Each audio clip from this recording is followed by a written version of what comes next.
The video will begin in a moment. Click the links in the description below to get your copies of my books today.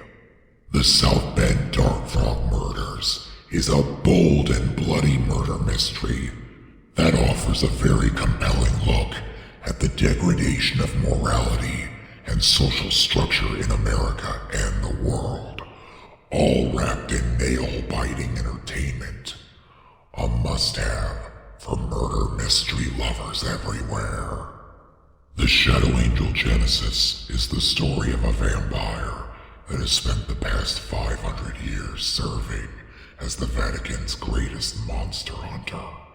The true story of Mrs. Claus is a creative but wholesome reimagining of a character that is well known but often overlooked, and one that remembers to keep Christ in Christmas.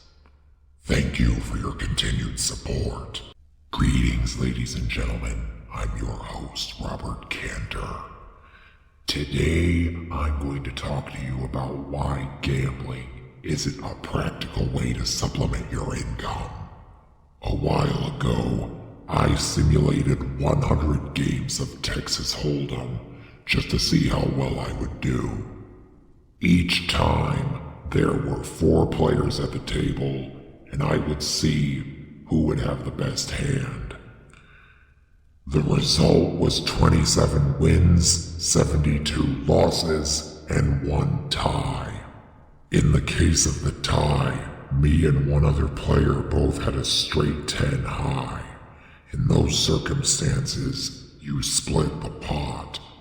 Now, admittedly, this is a bad example. In real life, you probably wouldn't keep betting until a showdown if all you had was a pair of 3s. It is perfectly possible for a skilled player to bluff and get their opponents to fold a better hand. Skilled players will also be able to read the room and weigh the risk, but you can't always predict what other people will do. Some people can afford to risk a certain amount of money on 1 or 2 cards, others can't. In one instance, the first 3 community cards had been dealt, and one of the players had nothing, but after the 4th was dealt, he had a straight, but this is under the assumption the player holding those cards didn't fold. In another instance, after all the community cards had been dealt, I won with a flush. But once again, this is under the assumption that I didn't fold. My 2 cards were the Ace and King of Spades. The community cards were dealt in this order: 6 of clubs, 8 of spades, Ace of hearts, 9 of spades, and 7 of spades. In another round, 3 different players had a flush. The community cards were 9, 7, and Queen of Spades, 4 of diamonds, and 6 of spades. One player had 10 of spades, 10 of clubs. Another player had Jack of spades and 2 of clubs. And another player had 4 of spades and 10 of diamonds. In this case, player 2 wins. In one round, 3 different players had full houses.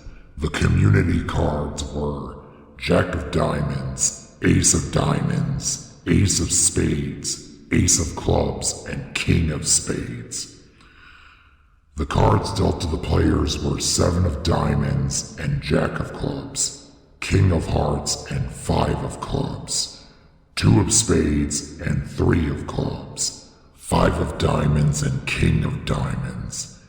King beats jacks. According to the rules of Texas Hold'em, in these exceptional circumstances, it's a tie between players 2 and 4, and they split the pot.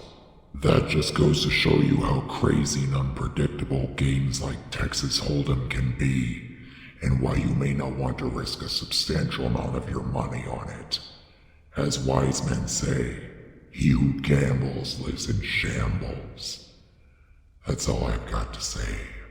Thanks for watching. Don't forget to like, favorite, subscribe, and if you really want to help this channel out, click the links in the description below. and buy my books.